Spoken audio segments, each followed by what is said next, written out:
Bienvenidos a un nuevo capítulo.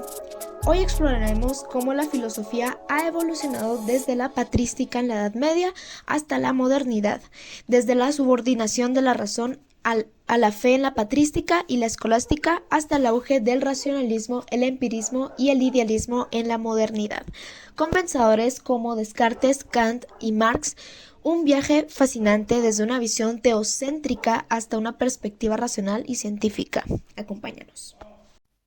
La filosofía patrística es la filosofía realizada por los padres de la Iglesia del siglo I hasta el siglo VIII. Esto se caracteriza por explicar la fe utilizando razón humana y conceptos filosóficos. Tiene dos escuelas principales que son la Escuela de Alejandría y la Escuela de Antioquía. La Escuela de Alejandría se caracteriza principalmente porque utiliza un enfoque más alegórico al momento de interpretar las Sagradas Escrituras. Por otro lado, la Escuela de Antioquía las interpretaba de una manera más literal e histórica y además hacía un énfasis en la humanidad de Cristo.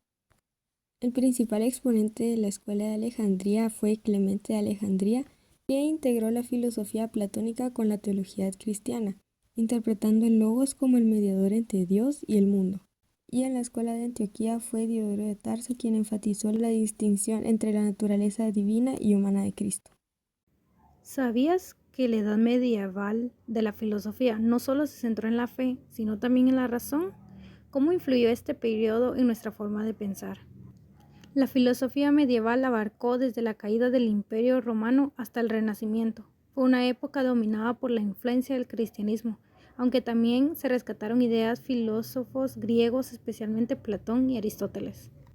Entre los temas principales está la relación entre la fe y la razón, la existencia de Dios, el conocimiento y la verdad. Pero es importante hablar de esos pensadores claves y sus escuelas, como San Agustín de Hipona, del neoplatismo cristiano, inspirado por Platón, defendió que la verdad está en Dios y que el conocimiento humano es limitado sin la fe. También es importante mencionar a Santo Tomás de Aquino, en la escuela escolástica, basado en Aristóteles, que desarrolló la escolástica y argumentó que la razón y la fe pueden coexistir. Su obra Summa Theologica es una de las más importantes de ese periodo. Pedro Abelardo, de la Escuela de Dialéctica Escolástica, introdujo el método de debate en la filosofía medieval, defendiendo la importancia del cuestionamiento y la lógica para entender la fe y la moral. A veces, aunque se ve como una época de dogmas, la filosofía medieval abrió el camino para el pensamiento racional y el análisis crítico. Sus ideas siguen vigentes en la teología, la ética y la epistemología. ¿Cuánto de nuestra forma de pensar sigue enraizado en los siglos de reflexión? Tenemos al periodo moderno de la filosofía que viene abarcando todo lo que es el siglo XVII al siglo XIX. En este periodo da un giro totalmente radical, dejando atrás todo lo que fue la tradición medieval y dándole protagonismo a lo que es la razón y el método científico. El racionalismo, con pensadores como Descartes, defienden la razón como la fuente principal de conocimiento, mientras por otro lado el empirismo sostiene que todo conocimiento es proveniente de la experiencia. Más tarde el idealismo, con pensadores como Kant, ponen foco en la conciencia y cómo ésta está configurada, cómo configura nuestra realidad. En la política y un poco en la ética, corrientes como el utilitarismo defienden el liberalismo y buscan, es la búsqueda de la felicidad colectiva. Finalmente, llegando al materialismo, critica el idealismo y propone nuevas visiones sobre la moral y la historia. Este periodo podemos ver que sienta bases del pensamiento contemporáneo, no solo en la ciencia, sino también en política como en la ética. En la era patrística, el cristianismo crece en un imperio romano en crisis, influenciado por Platón, el judaísmo y los primeros padres de la Iglesia.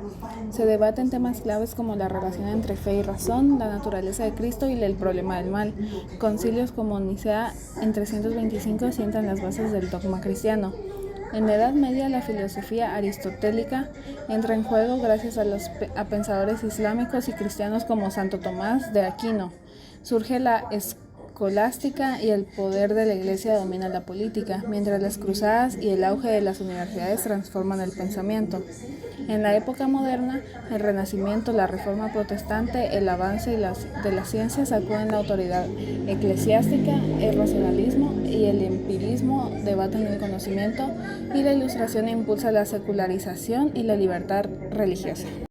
Bueno, la patrística habla sobre la defensa de la ortodoxia cristiana, en donde los padres de la Iglesia, como San Agustín y San Jerónimo, utilizaron la filosofía griega para desarrollar la teología cristiana, utilizando como doctrinas clave la elaboración de la Trinidad y la divinidad de Jesucristo. Hablando sobre el medieval, sobre la escolástica, fue donde surgió la reconciliación de la filosofía clásica con la teología cristiana, en el cual Aristóteles fue fundamental, especialmente a través de la obra de Santo Tomás de Aquino. Y surgió su influencia en la lógica y la filosofía que se integraron en la teología cristiana, aunque hubiera resistencia al inicio.